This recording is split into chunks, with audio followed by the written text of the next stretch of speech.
और आइए आगे बढ़ते हैं। श्री कृष्ण जन्मभूमि विवाद से जुड़ी एक बड़ी अपडेट आप तक पहुंचे आते हैं।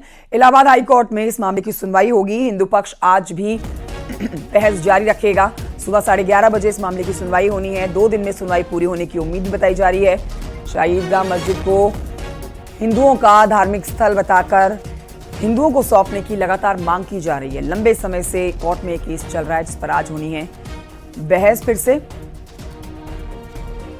सर्वेश दुबे हमारे सहयोगी और जानकारी के साथ फोन लाइन पर इस समय मौजूद हैं। सर्वेश दुबे, श्री कृष्ण जन्मभूमि विवाद जिस पर हम बता रहे हैं कि इलाहाबाद हाईकोर्ट में इस मामले पर सुनवाई होनी है, बेहद महत्वपूर्ण आज इस सुनवाई को लेकर दिन, तो क्या सुनवाई आज हो सकती है? दोनों पक्षों को सुना जाना है आज, और कितने बजे कार्रवाई शुरू होगी कोर्ट की?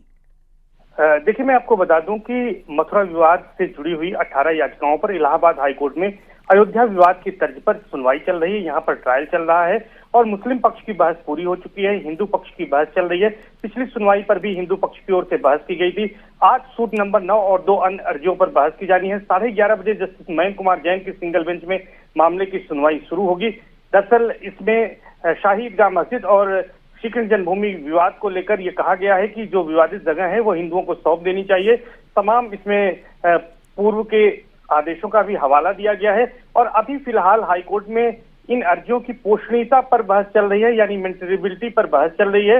मुस्लिम पक्ष ने इनकी पोषणीयता को चुनौती दी है ऑर्डर 7 रूल 11 के तहत, और उसी पर अभी बहस चल रही है। अभी यह तय होना है कि यह केस चल सकते हैं या नहीं चल सकते हैं, उसके बाद आगे के विवाद पर कोर्ट सुनवाई करेगी। तो फिलहाल आज की सुनवाई इसलिए अहम है कि मुस्लिम पक्ष की बहस पूरी हो चुकी है और माना जा रहा है कि 2 दिनों की तक अगर सुनवाई होती है तो हिंदू पक्ष की बहस भी इस मामले में पूरी हो जाएगी। सर्वेश दुबे, आप इस खबर पर नजर बनाए रखिएगा, इस सुनवाई पर नजर बनाए रखिएगा। फिलहाल की जानकारी के लिए आपका शुक्रिया।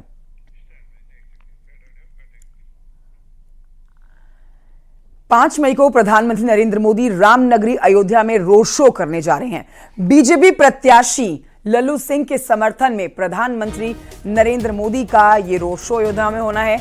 इससे पहले आपको बताएं कि महर्षि वाल्मीकि एयरपोर्ट के उद्घाटन के मौके पर 30 दिसंबर 2023 को पीएम ने अयोध्या में रोड शो किया था और अब 5 मई को होना है रोड शो।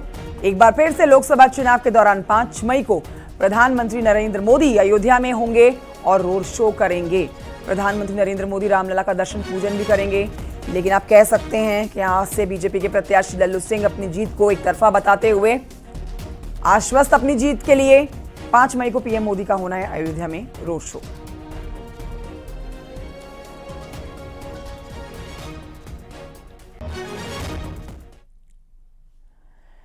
उधर लोकसभा चुनाव में सीएम योगी की भारी डिमांड है। अपने ही प्रदेश में नहीं और प्रदेशों में भी मुख्यमंत्री काफी डिमांड में रहते हैं। सीएम योगी पश्चिम बंगाल में 3 चुनावी जनसभाओं को संबोधित करने जा रहे हैं। सीएम योगी के बहरामपुर में दोपहर 12:20 पे पहली जनसभा होनी है। दोपहर 1:45 पे वीरभूमि लोकसभा क्षेत्र में सीएम योगी की दूसरी जनसभा होनी है। आसनसोल लोकसभा क्षेत्र में दोपहर 3:10 पर सीएम योगी की तीसरी जनसभा होनी है। तो लक्ष्य हर दिन 3 जनसभाओं को करने का, उसी कड़ी में आगे बढ़ते हुए आज फिर से 3 जगहों पर मुख्यमंत्री योगी आदित्यनाथ।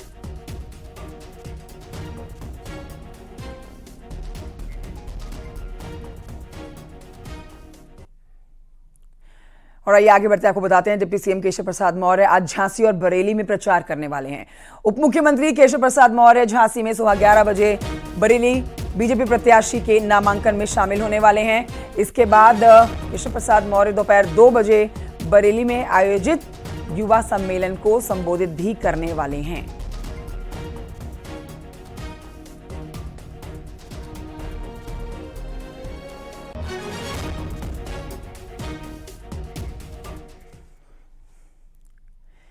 डिप्टी सीएम ब्रजेश पाठक आज गोंडा और बलरामपुर में चुनाव प्रचार करेंगे। उप मुख्यमंत्री ब्रजेश पाठक दोपहर 12 बजे गोंडा पहुंचेंगे, बूथ अध्यक्ष सम्मेलन को संबोधित करेंगे। इसके अलावा ये भी आपको बताएं कि सीएम ब्रजेश पाठक दोपहर 2 बजे बलरामपुर में आयोजित बूथ अध्यक्ष सम्मेलन को संबोधित करेंगे।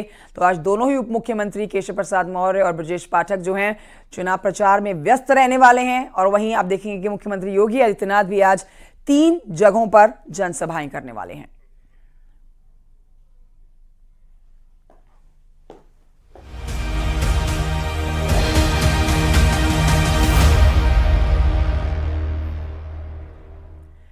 न्यूज 18 के एक्सक्लूसिव इंटरव्यू के दौरान पीएम मोदी ने राहुल गांधी पर पलटवार किया है। ये आपको बड़ी जानकारी दे रहे हैं। उन्होंने कहा है कि वो प्रधानमंत्री को गाली देते हैं, राष्ट्रपति पर भी कटाक्ष करते हैं। पीएम ने कहा कि भारत की जनता मेरा परिवार है। हाल ही में राहुल गांधी ने पीएम मोदी को उनके ऊपर विवादित बयान दिया था। न्यूज 18 के एक्सक्लूसिव मेगा इंटरव्यू में पीएम मोदी ने हर एक सवाल का जवाब दिया। मोदी जी, एक आध पर्सनल सवाल आपसे करना चाहूँगा। आपने बहुत इलेक्शन देखे हैं, आप गुजरात में लंबे समय रहे हैं, ये आपका तीसरा चुनाव है सेंटर में। मैंने देखा है कि समय समय पर चुनाव से आप पर पर्सनल अटैक अक्सर होते जाते हैं। कहीं पे कभी बोला जाता है मोदी को गोली मार दो, कभी बोला जाता है सर फोड़ दो। अभी हाल फिलहाल में राहुल गांधी ने भी आप पर आपको कुछ ऐसे शब्द बोले हैं जो कि पर्सनल अटैक के तौर पर उनको भी देखा जा सकता है। ये ऐसा मोदी के साथ क्यों होता है? मोदी के साथ क्यों हो रहा है इसका जवाब तो मेरे पास नहीं है, लेकिन ये सवाल मोदी को क्यों पूछना चाहिए? ये सवाल इस देश में चर्चा का होना चाहिए कि सार्वजनिक जीवन में आखिर मोदी का गुनाह क्या है? वो पीएम बना वही गुनाह है ना। मतलब आप जो भी गाली देते हैं प्रधानमंत्री को दे रहे हैं। अब प्रधानमंत्री को इस प्रकार से सर फोड़ देंगे या कभी मेरी माँ को गाली देना, कभी ये। और मैं हैरान हूँ जी, भारत के राष्ट्रपति पर भी किस प्रकार का कटाक्ष किया गया था। शर्म आए इस प्रकार की भाषा का प्रयोग किया था। मैं हमेशा मानता हूँ कि मतदाता ही मेरा परिवार है, देश ही मेरा परिवार है, और मैं सकारात्मक राह से जा रहा हूँ। लेकिन जो ऐसा कर रहे हैं उस पर तो मैं आप लोगों पर छोड़ता हूँ, देशवासियों पर छोड़ता हूँ कि इन लोगों की तरफ कैसे देखना चाहिए। आइए आगे बढ़ते हैं, कुछ और खबरें आप तक पहुंचाते हैं। प्रतापगढ़ से खबर, जहां पर बीएसपी ने राजा भैया के खिलाफ चुनाव लड़ने वाले बीजेपी नेता के बेटे को लोकसभा का टिकट दिया है। बीएसपी ने प्रथमेश मिश्रा को प्रतापगढ़ से चुनावी मैदान में उतारा है। प्रथमेश मिश्रा बीजेपी नेता शिव प्रकाश उर्फ सैनानी के बेटे हैं। बता दें आपको, शिव प्रकाश सैनानी 2007 और 2012 में और 2022 में उनकी पत्नी सिंधुजा मिश्रा कुंडा विधायक राजा भैया के खिलाफ चुनाव लड़ चुके हैं।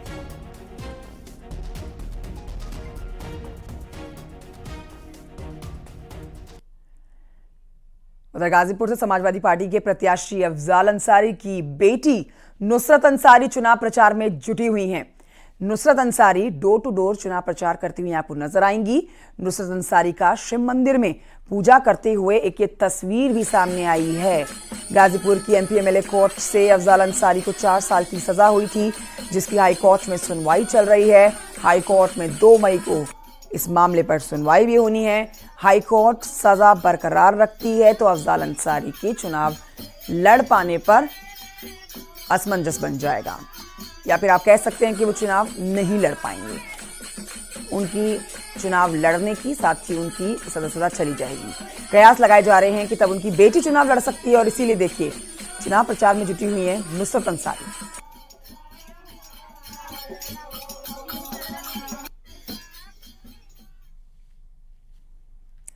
बहराइच पहुंचे सीएम। उत्तर प्रदेश सरकार के मंत्री स्वतंत्र देव सिंह युवा मोर्चा सम्मेलन में शामिल हुए हैं। स्वतंत्र देव सिंह युवा मोर्चा सम्मेलन में जब शामिल हुए तो वहां भारी मात्रा में आप देख सकते हैं लोग पहुंचे हुए थे। उनको संबोधित उन्होंने किया। लोगों से बीजेपी प्रत्याशी के पक्ष में वोट करने की भी अपील की गई। कांग्रेसियों ने लूटा है, ठीक ढंग से परिवार ने लूटा है। अखिलेश आए तो वो लूटी, बसपा लूटी, लेकिन आप सबके कृपा के कारण मोदी जी भी बराबर प्रधानमंत्री बन रहे और योगी जी दोबारा मुख्यमंत्री बने। मित्रों, केवल आपके आशीर्वाद के कारण। तो कमल खिलाएंगे, खिलाएंगे कमल का फूल खिलाइए। लंदन के धरती पर नहीं, विक्टोरिया मॉल में तो आप भारत माता के जय का नारा लगा दिए। अब पाकिस्तान लाहौर में भी भारत माता के जय, वंदे मातरम।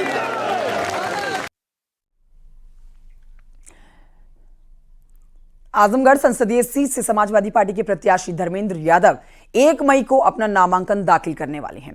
और आपको यह भी बता देते हैं कि धर्मेंद्र यादव ने कहा है कि नामांकन कार्यक्रम में पार्टी की बड़ी संख्या में पदाधिकारी और जिम्मेदार सदस्य यहां पर शामिल होने वाले हैं। धर्मेंद्र यादव नामांकन भरने से पहले यहां पर अपने कार्यकर्ताओं में जोश भरते हुए नजर आए।